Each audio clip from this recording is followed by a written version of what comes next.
bunga sepatu. Sudah pernah lihat bunga sepatu ya? Oke, lanjut. Dari sini dulu ada aktivitasnya kan tidak anak untuk bunga sempurna. Sudah paham?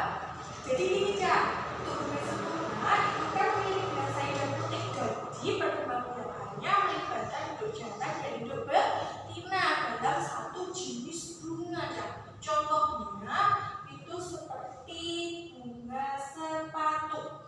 Lanjut ya, sudah? Untuk bunga tidak sempurna itu adalah bunga yang hanya memiliki satu alat kelamin hijau.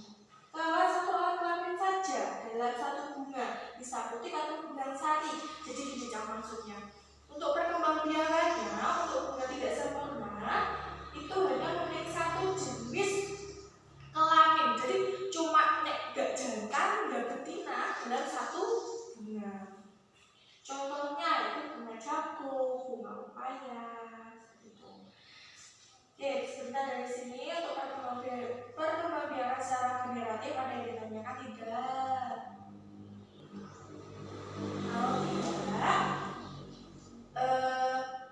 kita lanjutkan ke perkembangbiakan secara generatif. Lanjut ya, perkembangbiakan secara generatif itu adalah perkembangbiakan yang dibantu oleh manusia. Jadi bisa maksudnya perkembangbiakan yang dibantu oleh manusia. Jadi dia itu tidak bisa sendiri, harus dibantu oleh orang lain atau biasa tanaman manusia. Keuntungan perkembangbiakan tumbuhan adalah kita bisa menghemat waktu karena kita tidak menanam dari biji tapi batang yang sudah tumbuh. Jadi maksudnya kita nanamnya tidak dari biji langsung. Misal kayak tumbuhan singkong, tahu kan singkong? Dan itu kan kita dari batangnya langsung ditanam. Kan kita tidak dari bijinya, tapi langsung dari batangnya. Itu menggunakan biji. Contoh vegetatif alami sebagai berikut. Yang pertama itu ada tunas. Apa sih tunas? Tunas itu akan tumbuh dekat dengan induknya dan tumbuh menjadi tanaman baru. Contohnya ada pisang dan bambu. Yang nomor 2 itu ada splora. Splora itu apa Bu?